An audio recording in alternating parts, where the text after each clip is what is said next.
உலகத் தமிழ் மக்களுக்கு என் அன்பான வணக்கம். விருந்தோம்பல் நம் தமிழ் கலாச்சாரத்தில் உரிய ஒன்று. உப்பு, புளிப்பு, இனிப்பு, துவர்ப்பு, காரம், கசப்பு என்ற இந்த அறுசுவையும் கலந்து வாழையில் பரிமாறுவது ஒரு கலை.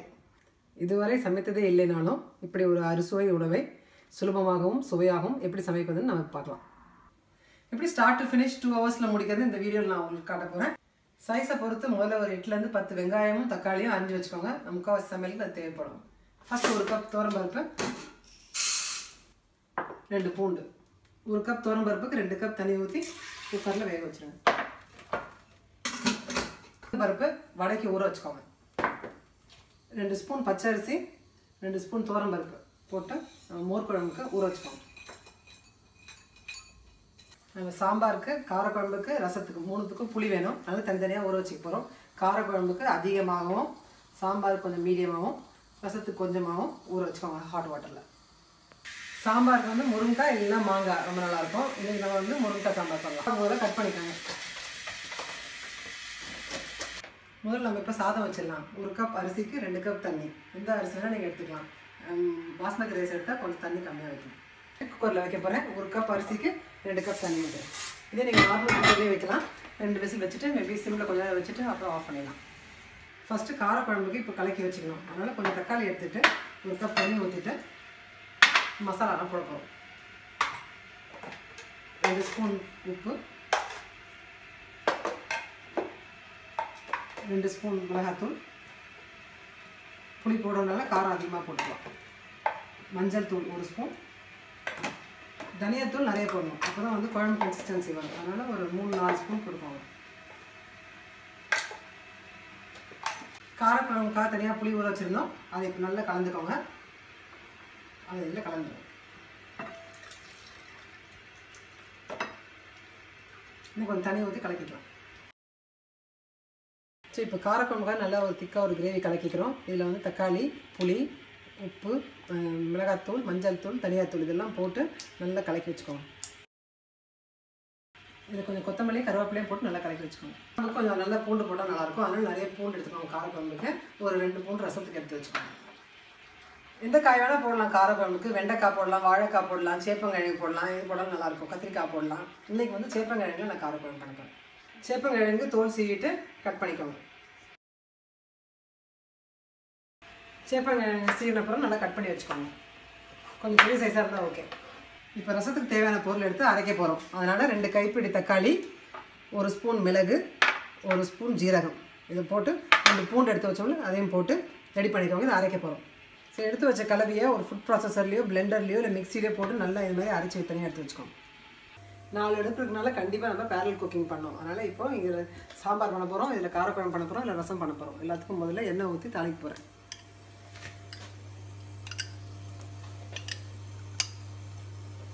இதில் கொஞ்சம் கடுகு உளுத்தம் பருப்பு போட்டுக்கோங்க.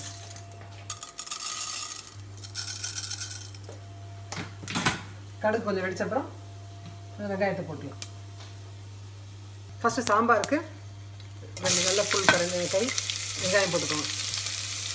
காரக்குழம்புக்கு சாம்பாரோட அதிகமாக 4 கரண்டி வெங்காயம் போட்டுக்கோங்க. ரசத்துக்கு வெங்காயம் கிடையாது.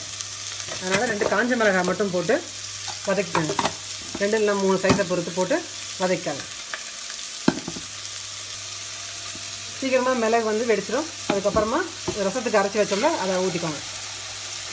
இது கூட மஞ்சள் தூள் 2 ஸ்பூன் போட்டுக்கோங்க. மஞ்சள் தூள் ரசத்துக்கு கலரும், கொத்தமல்லியும் அழகு. கொத்தமல்லி கருவேப்பிலாம் போட்டு முடிச்ச அப்புறமா புளி கரைச்சி வச்சோம்ல அதை நல்லா கரைச்சி திப்பியை போட்டுடணும். திப்பியை எடுத்துகிட்டு தண்ணி நல்லா ஊற்றிட்டு கொஞ்சம் உப்பு போட்டு லேசாக கொதிக்க வைக்கணும். ரசம் வந்து கொதிக்க வைக்கக்கூடாது. லேசாக கொதி வந்தோன்னே ஆஃப் பண்ணி வச்சணும். அப்போ தான் அதோட ருசி அழகாக இருக்கும். இப்படி முதல் கொதி வரும்போதே ஆஃப் பண்ணிடணும், இல்லைன்னா சுவை நல்லா இருக்காது. வெங்காயம் வதங்கின அப்புறமா முருங்கைக்காவை போட்டு நல்லா வதக்கிட்டாங்க. முருங்கைக்காய் கொஞ்சம் வெந்த அப்புறம் தக்காளி 2 கரண்டி போட்டு வதக்க ஆரம்பிங்க. சாம்பாருக்கு இப்போ மசாலாவை போட போகிறோம். சாம்பார் முதல்ல வந்து 2 ஸ்பூன், சின்னதாக இருந்தால் இன்னும் ஒரு பெரிய ஸ்பூன் மஞ்சள் தூள் போட்டுக்கோங்க. மிளகாத்தூள் கம்மியாக தான் போடணும். அதனால் ஒரு சின்ன ஸ்பூன் போட்டுக்கோங்க. தனியாத்தூள் ஒரு 2-3 ஸ்பூன் போட்டுக்கோங்க. அப்புறம் உப்பு கொஞ்சமாக அப்புறமா வேணால் ஆட் பண்ணிக்கலாம். அதனால் இப்போ முதல்ல கொஞ்சமாக போட்டுக்கோங்க. இப்போ சாம்பாருக்காக ஊற வச்சிருந்த புளியை வந்து இப்போ சாம்பாரில் கலக்க போகிறோம். நல்லா கலக்கி சிப்பியை எடுத்துகிட்டு ஃபில்டர் மட்டும் ஊற்றணும். சிப்பியை போடக்கூடாது, போட்டுடணும். நல்லா கலக்கி விடுங்க. இப்போ ஒரு 2-3 கிளாஸ் தண்ணியை ஊற்றிட்டு நல்லா கொதிக்க விடணும். 4 கிளாஸ் தண்ணி ஊற்றி நல்லா கொதிக்க விடுங்க. ரொம்ப தண்ணி ஆக்கிற வேணாம், ஏன்னா கடைசியில் பருப்பும் போட போகிறோம். அப்போ கொஞ்சம் குவாலிட்டி இன்க்ரீஸ் ஆகும். அதுக்கப்புறம் கொத்தமல்லி கருவேப்பிலை அதில் போட்டுட்டு பெருங்காயத்தூள் 1 ஸ்பூன் அளவுக்கு போடலாம். பெருங்காயத்தூள் போட்டால் ரொம்ப நல்ல வாசனையாக இருக்கும். அதனால் கண்டிப்பாக பெருங்காயத்தூள் போடுங்க. இப்போ இதில் பருப்பு வேக வச்சு வச்சுருக்கோம். அதை எடுத்து லேசாக கொஞ்சமாக தண்ணியாக இருக்கிற பாகத்தை ரசத்துக்கு ஊற்றலாம். ரசத்தில் போட்டால் பருப்பு ரசம் நல்லாயிருக்கும். பருப்பு ரசம் பிடிக்காதவங்க அப்படியே விட்டுடலாம். அப்படி இல்லைன்னா ஒரு 2 கரண்டி பருப்பு எடுத்து நம்ம ரசத்தில் ஊற்றிடலாம். தண்ணி பதத்தை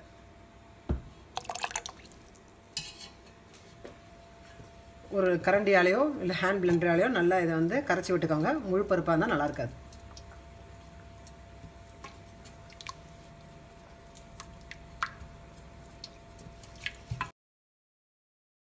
வாழை இலையில் பரிமாறும் போது ஃபஸ்ட்டு பருப்பு பாடுறது வழக்கம். அதனால் பருப்பை வந்து ஒரு 4-5 கரண்டி அதுக்காக எடுத்து வச்சுக்கோங்க. அது கூட நெய் ஊற்றி ஃபஸ்ட்டு பரிமாறலாம்.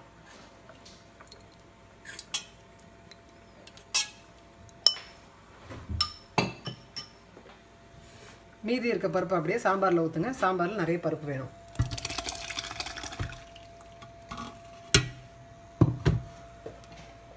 நல்லா கிளறி விட்டு ஒரு கொதி வந்தோடனே ஆஃப் பண்ணி வச்சுருங்க.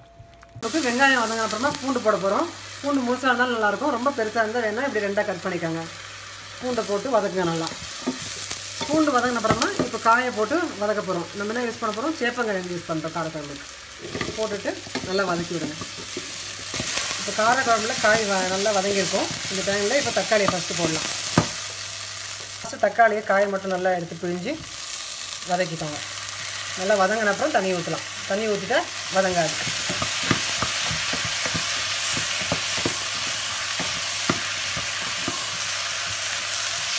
இப்போ காயும் நல்லா வதங்கியாச்சு. இதுக்கப்புறமா எந்த மசாலாவும் காக்க வேண்டாம், ஏன்னா முன்னாடியே எல்லாத்தையுமே கலந்து ரெடியாக வச்சுருக்கோம் நம்ம.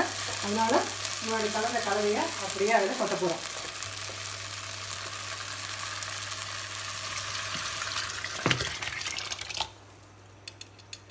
காரக்குழம்புக்கு நல்லெண்ணெயில் பண்ணால் நல்லாயிருக்கும். நல்லெண்ணெய் கொஞ்சம் நல்லா மேலே மிதக்கிற மாதிரி இருந்தால் இன்னும் சுவை கூட இருக்கும். அப்படி இல்லைன்னா இந்த ஸ்டேஜில் கூட ஒரு 2-3 ஸ்பூன் எண்ணெய் ஊற்றிக்கோங்க. கடைசியில் கொதி வந்தப்புறம் நல்லாயிருக்கும்.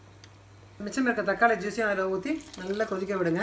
ரொம்ப கட்டியாகவும் இருக்கக்கூடாது, ரொம்ப தண்ணியாகவும் இருக்கக்கூடாது. நல்லா கரெக்ட் கன்சிஸ்டன்ஸ் தான் காரக்குழம்பு நல்லாயிருக்கும். இப்படி அதிகமான ஐட்டம்ஸ் பண்ணுறதுனால எது எளிமையாக அறியக்கூடியதோ அந்த காய்கறிகளை செலக்ட் பண்ணுங்கள். ஸோ இன்றைக்கி நம்ம என்ன பண்ண போகிறோம்னா வெண்டைக்காய் வறுவல், கோஸ் பொரியல், பீர்க்கங்காய் தோல் துவையல், மாங்காய் பச்சடி. ஃபஸ்ட்டு வெண்டைக்காவை வச்சு அரிஞ்சிக்கோங்க. பூச்சி இல்லாமல் இருந்தால் இனிமேல் மொத்தமாகவே வச்சு அழகாக அரிஞ்சிக்கோங்க.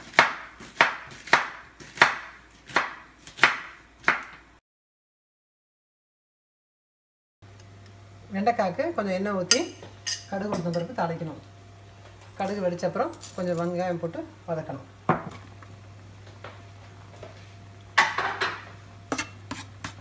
வெங்காயம் நல்லா வதங்கட்டும். அதுக்கப்புறமா வெண்டைக்காய் போடலாம். வெண்டைக்காய் குக் பண்ணும்போது நிறைய தண்ணி ஊற்றக்கூடாது. லேசாக தண்ணி தெளித்து மட்டும்தான் சமைக்கணும்.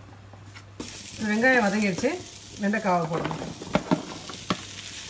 நல்லா வதக்குங்க. வெங்காயம் வதங்கும் போது 1 ஸ்பூன் மஞ்சள் தூள், காரத்துக்கு 2 ஸ்பூன் மிளகாத்தூள், 1 ஸ்பூன் உப்பு, 3 போட்டு லேசாக வதக்கிட்டே இருங்க. எப்போல்லாம் தேவைப்படுதோ அப்போல்லாம் கொஞ்சம் கொஞ்சமாக தண்ணி தெளிச்சிக்கலாம். இந்த மாதிரி தண்ணி அதிகமாக விட்டால் சொத சொதன்னு ஆகிடும். வெண்டைக்காய் சுவை நல்லா இருக்காது. அதனால் தண்ணி மட்டும் கொஞ்சமாக லேசாக தெளித்து தான் சமைக்கணும்.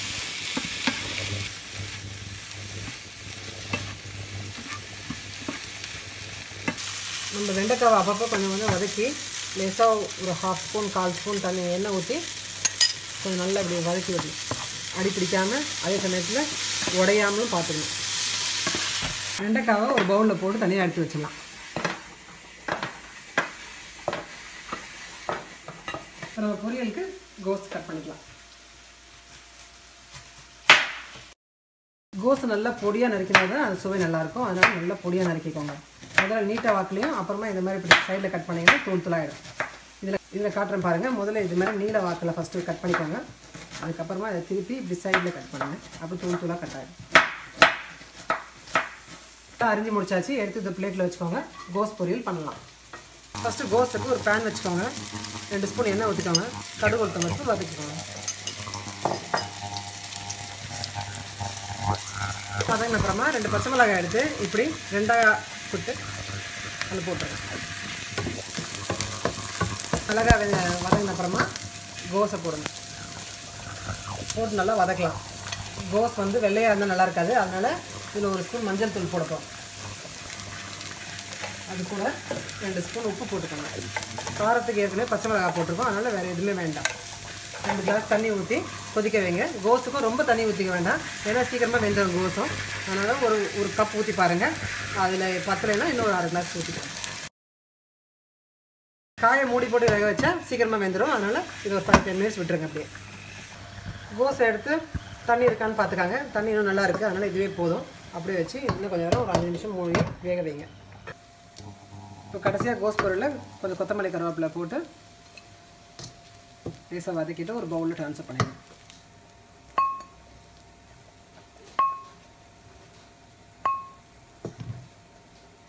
நம்ம கோஸ் பொரியல் ரெடி ஆகிடுச்சு. இது தனியாக எடுத்து வச்சிடலாம். இப்போ நம்ம பீர்க்கங்காய் தோல் துவையலுக்கு நம்ம பீர்க்கங்காவை அரிஞ்சிக்கலாம். தோல் மட்டும்தான் வேணும். அதனால் நடுவில் இருக்க சதையை மட்டும் எடுத்து போட்டுடலாம். இந்த பீர்க்கங்காய் தோலை 2 நாளைக்கு வெயிலில் வேக வச்சுட்டோம். அதுக்கப்புறமா நல்லா பண்ணலாம். அப்படி இல்லைனாலும் அப்படியே உடச்சி நல்லா வதக்கி துவையல் பண்ண போகிறோம். பீர்க்கங்காய் துவையலுக்கு தேவையான பொருட்கள்: பீர்க்கங்காய் தோல், அதுக்கப்புறமா ஒரு 4 ஸ்பூன் உளுந்தம்பருப்பு, ஒரு 5-6 காஞ்ச மிளகாய், நெல்லிக்காய் சைஸ் புளி, இது கூட கொஞ்சம் உப்பு வச்சு அரைச்சா நல்ல துவையல் ரெடி.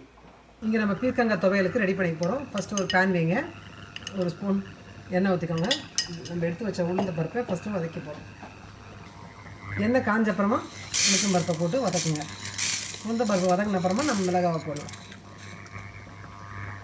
உளுந்தம்பருப்பை ரொம்ப வதக்க வேணாம், தீஞ்சிரும். அந்த டைமில் மிளகாவை போட்டு லேசாக வதக்கிட்டு பீர்க்கங்காயையும் போட்டு நல்லா வதக்குங்க.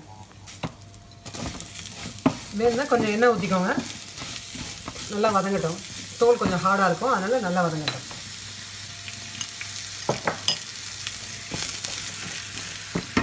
இன்னும் கொஞ்சம் சின்ன சைஸாகவும் உடச்சி விட்டுக்கலாம். ஈஸியாக அரைக்க முடியும். பீர்க்கங்காய் தோல் நல்லா வதங்கின அப்புறமா எடுத்து ஆற வச்சுருங்க. ஆறின அப்புறம் அரைக்கலாம். பீர்க்கங்காய் இப்போ ஆறிடுச்சு. அதுக்காக எடுத்து வச்ச புளியை போட்டு 1 ஸ்பூன் உப்பு, அப்புறமா எண்ணெய் போட்டுக்கலாம். இதை நல்லா அரைச்சி எடுத்து வச்சுக்கலாம் நம்ம துவையலை. இப்போ பீர்க்கங்காய் துவையலுக்கு ரெடி பண்ணி வச்சுருக்க எல்லா ஐட்டமும் இதை போட்டு அரைக்க போகிறோம். இதை ட்ரான்ஸ்ஃபர் பண்ணிடலாம் ஒரு பாத்திரத்தில். ஒரு பேனில் கொஞ்சம் எண்ணெய் ஊற்றி லேசாக கடுகு உளுத்தம் பருப்பு தாளிச்சிட்டாங்க. கொஞ்சம் கருவேப்பிலை கொத்தமல்லி போட்டு தாளிச்சிட்டு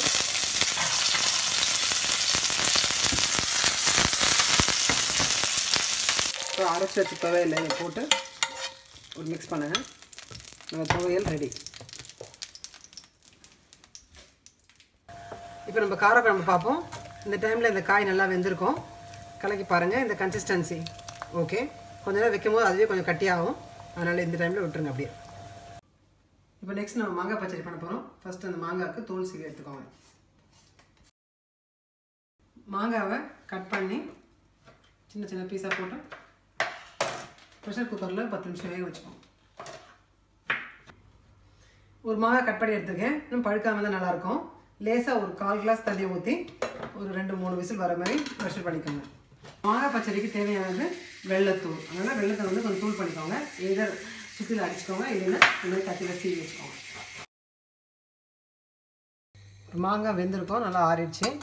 இந்த மாதிரி வந்திருக்கோம். ஆஃப் பண்ணி வச்சுருங்க. இப்போ இன்னொரு பேனில் கொஞ்சம் எண்ணெய் ஊற்றி கடுகு உளுத்தம் பருப்பு தாளிங்க.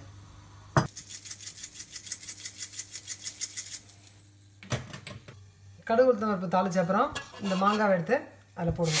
போட்டு கொஞ்சம் நேரம் வதக்குங்க. மாங்காய் காயாக இருந்தால் முதலே வதக்கி வேக வைங்க. அப்படி இல்லைன்னா லேசாக இப்போ அப்புறமா வதக்குங்க.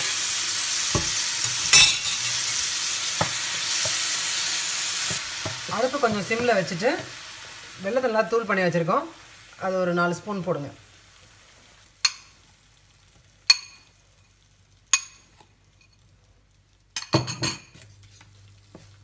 அப்புறம் இனிப்பு பத்தலைன்னா போட்டுக்கலாம். ரொம்ப இனிப்பாக இருந்தாலும் நல்லா இருக்காது, ரொம்ப கம்மியாக இருந்தாலும் நல்லா இருக்காது. அதனால் கொஞ்சம் கொஞ்சமாக போட்டு பாருங்கள். நல்லா மாங்காவும் கரைஞ்சால் நல்லாயிருக்கும். கொஞ்சம் கொஞ்சம் பீசஸ் இருந்தாலும் ஓகே தான். கொஞ்சம் நேரம் இப்படி அடி பிடிக்காமல் நல்லா கிளறிட்டே இருக்கணும். அந்த ஸ்வீட்டை என்ஹான்ஸ் பண்ணுறதுக்கு லேசாக ஒரு பிஞ்ச் ஆஃப் சால்ட் போடுங்க. இப்போ மாங்காய் பச்சடி ரெடி ஆகிடுச்சு. இது ஒரு பவுலில் ட்ரான்ஸ்ஃபர் பண்ணிக்கலாம்.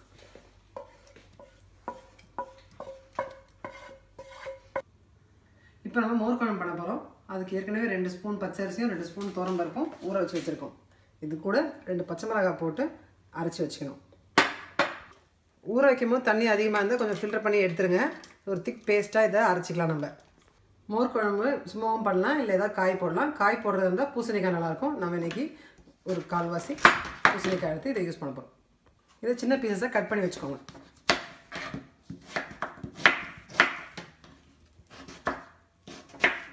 நம்ம மோர் குழம்பு பண்ண போகிறதுனால நம்ம தயிரை வந்து கட்டியாக இருந்துச்சுன்னா கொஞ்சம் நல்லா பீட் பண்ணி வச்சுக்காங்க. இந்த மோர் குழம்புக்கு ஒரு 3 கரண்டி அளவுக்கு தயிர் எடுத்துக்கோங்க. இப்போ நம்ம மோர் குழம்பு பண்ண போகிறோம். அதுக்கு ஒரு பாத்திரம் வச்சுக்கோங்க. 2 ஸ்பூன் எண்ணெய் ஊற்றி கடுகு உளுத்தம் பருப்பு தாளிச்சுக்கோங்க.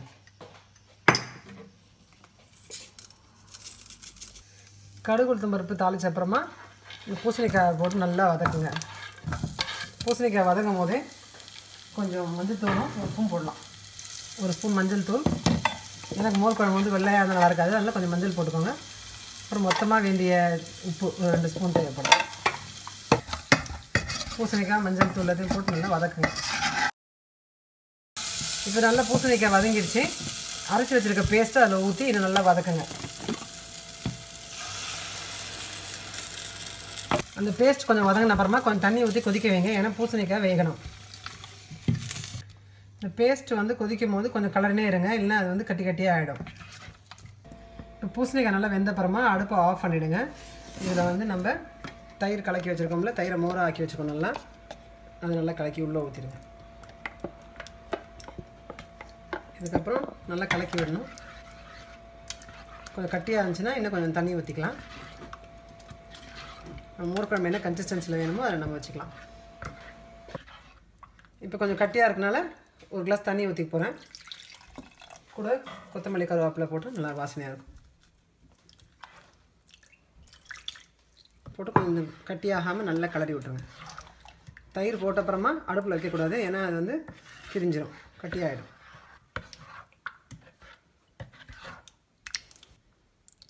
இப்போ நெக்ஸ்ட்டு பாயசம் பண்ண போகிறோம். ஜவ்வரிசி பாயசம் பண்ணணும்னா முன்னாடி நாளே ஜவ்வரிசி கொஞ்சம் ஊற வச்சுக்கோங்க, அப்புறம் நல்லா வெந்துடும். அப்படி இல்லைன்னா நம்ம சேமியா பாயசம் 5 நிமிஷத்துக்கு மேலே ஆகாது. அதுவும் ரோஸ்டட் சேமியா எடுத்துக்கிட்டிங்கன்னா வறுக்க தேவையில்லை. நம்ம பாயசத்துக்கு என்னென்ன வேணும்னு இப்போ சொல்ல போகிறேன். தேவையானது 1 கிளாஸ் வறுத்த சேமியா, 2 கிளாஸ் பால், 3/4 கிளாஸ் சர்க்கரை. வேணும்னா கொஞ்சம் எக்ஸ்ட்ரா சர்க்கரை போட்டுக்கோங்க. நெய்யில் வறுத்த முந்திரி திராட்சை.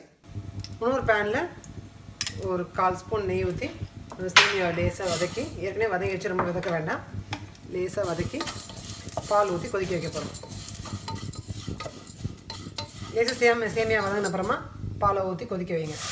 பால்லே அது கொதிச்சிடும். சேமியா கொதிக்க ஒரு 2 நிமிஷம் தான் ஆகும். கட்டியான பாயசம் பிடிக்கலைன்னா இன்னொரு கிளாஸ் பால் ஊற்றிக்கோங்க.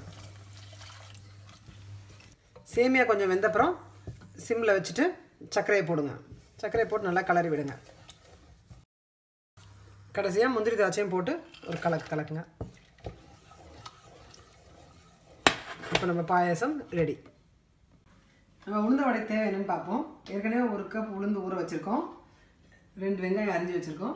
இது கூட கருவேப்பிலை, கொத்தமல்லி, 2 பச்சை மிளகாய், உப்பு, எண்ணெய் பொரிக்கிறதுக்கு. பச்சை மிளகாய் நல்லா பொடியாக அரிஞ்சிக்கிட்டால் பசங்களுக்கெல்லாம் வாயில் வராது, அதனால ஈஸியாக இருக்கும். அப்படி இல்லைன்னா பெரிய பெரிய பீஸாகவே அரிஞ்சிக்கலாம். உளுந்து அரைக்கும் போது தண்ணியாக இருக்கக்கூடாது, அதனால் தண்ணியெல்லாம் ஃபஸ்ட்டு வடிகட்டிட்டு லேசாக தண்ணி கொஞ்சமாக ஊற்றி உளுந்து கரைச்சிக்கோம். இப்போ நம்ம வடை மாவு அரைச்சி வச்சுருக்கோம். இது கூட ஒரு 2 ஸ்பூன் உப்பு போட்டுக்கலாம், இல்லை அரைக்கும் போதே போட்டு வச்சுக்கலாம். உப்பு, வெங்காயம், பச்சை மிளகாய், கருவேப்பிலை, கொத்தமல்லி இது எல்லாத்தையும் இந்த மாவில் கலந்து நல்லா பிசைஞ்சு வச்சுக்கோங்க.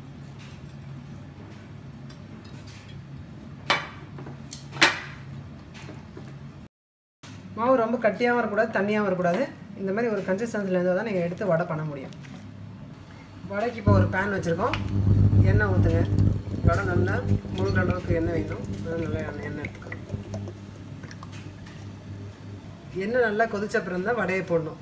நம்ம ஃபஸ்ட்டு வடையை போடுறதுக்கு முன்னாடி 2 அப்பளம் பொரிச்சு எடுத்துக்க போகிறோம். இது நம்ம விருந்துக்கு தேவைப்படும். தொட்டு பாருங்கள், லேசாக ஆவி வரும். அப்போவே எண்ணெய் கொதிச்சிச்சின்னு தெரியும். முதல்ல நம்ம அப்பளத்தை போட்டு எடுத்துக்கலாம். அப்பளத்தை எப்படி நல்லா அமுக்கி எடுத்தால் அது மூடாமல் வரும். ஒரு பக்கம் எடுத்தால் போதும். பார்த்து அப்படியே எண்ணெயை ஃபில்டர் பண்ணி எடுத்துருங்க. வடைக்கு ஒரு தட்டில் எண்ணெய் வச்சுக்கோங்க, கொஞ்சம் தண்ணி வச்சுக்கோங்க. எண்ணெயை தொட்டு கை நல்லா தேய்ச்சிக்கோங்க. அப்போ தான் மாவு ஒட்டாமல் வரும். அப்புறம் கொஞ்சமாக மாவு எடுத்து சென்டரில் வச்சுக்கோங்க. ஓட்டை வரத்துக்கு தண்ணியை தொட்டு ஹோல் போட்டுக்கோங்க. ஷேப் பண்ணுறதுக்கு லேசாக தட்டிக்கலாம். ஜென்டலாக எடுத்து அப்படியே எண்ணெயில் போடுங்க.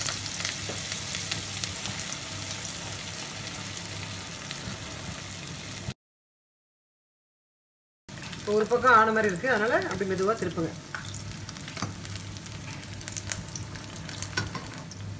2 நிமிஷத்தில் வடை வெந்துடும். நல்லா 2 பக்கம் திருப்பி போட்டு 2 பக்கம் வெந்துருச்சுன்னா மெதுவாக எடுத்து எண்ணெயை வடிகட்டிட்டு ஒரு பிளேட்டில் வச்சுருங்க. இப்போ நான் சாதமும் ரெடி ஆயிடுச்சு. இப்போ முக்கியமான பார்ட், வாழை இலையில் பரிமாறுதல். லேசாக தண்ணி தெளிச்சுக்கோங்க. ஃபஸ்ட்டு நம்ம பாயசத்தை பரிமாறலாம். இதுக்கப்புறம் கொஞ்சோண்டு உப்பு வச்சுருங்க. இப்போ காய்கறிகள்: வெண்டைக்காய், கோஸ் பொரியல், பீர்க்கங்காய் துவையல், மாங்காய் பச்சடி. அடுத்து நம்ம குழம்பு வகைகள். அதில் தயிர், மோர் குழம்பு, ரசம், காரக்குழம்பு, சாம்பார், பருப்புக்கு கொஞ்சம் நெய் வச்சுருங்க. இப்போது நம்ம வடை, அப்பளம், கொஞ்சோண்டு ஊறுகாய் வச்சுருங்க. ஒரு வாழைப்பழம் ஓரமாக வச்சுருங்க. இப்போ சாதம் பரிமாறலாம்.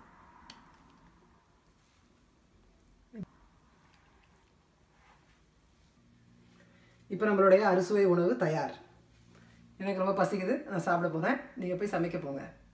இந்த வீடியோ பற்றி என்ன நினைக்கிறீங்கன்னு கமெண்ட்ஸ் போடுங்க. அப்போ தான் எனக்கு தெரியும். ஆல்சோ சப்ஸ்கிரைப் பண்ணுங்கள். நல்ல என்கரேஜ்மெண்ட்டாக இருக்கும். நன்றி.